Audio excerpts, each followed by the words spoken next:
As we speak, we're going to be bringing you live pictures as well from outside Maryland, the Walter Reed Medical Centre, which is where Donald Trump is at the moment. Are you surprised that he's being discharged so soon? Look, I'm not really surprised.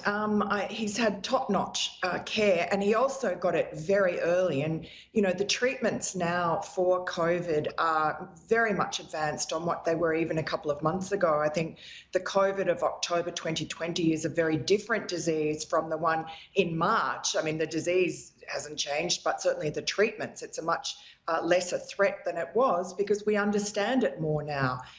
So, look, he's a 74-year-old man.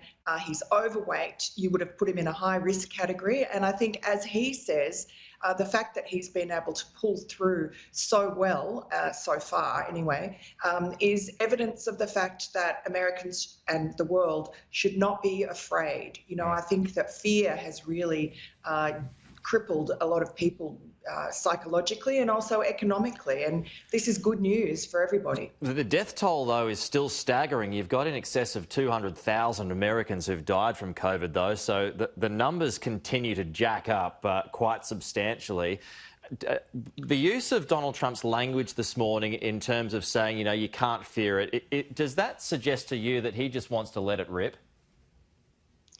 No, not at all. I mean, look, you have to understand that most of those deaths happened early on when we didn't have treatments, when there wasn't a vaccine around the corner. The fatality rate now has plummeted in America.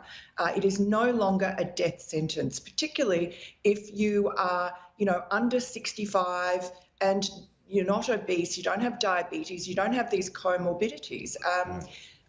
You know, it's a very different threat from what it was a few months ago. And I think, unfortunately, there are a lot of people and a lot of Democrats, particularly for political purposes, who want to keep the country scared and locked it down until the election.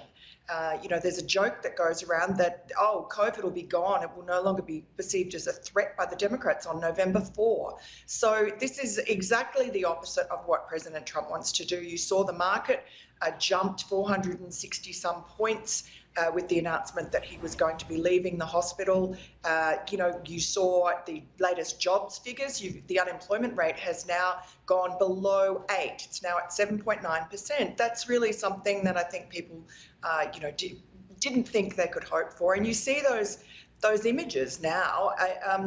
The Trump supporters, they're saying they're bringing the rally to President Trump outside Walter Reed. So there's a lot of support for the president that you wouldn't perceive if you were just reading the New York Times and the Washington Post, which I have to say has behaved appallingly. They are going into meltdown right now, doubting that the president is well, thinking that his doctors are telling lies, etc., etc. This is on top of the original conspiracy theory, which was that he didn't have COVID at all.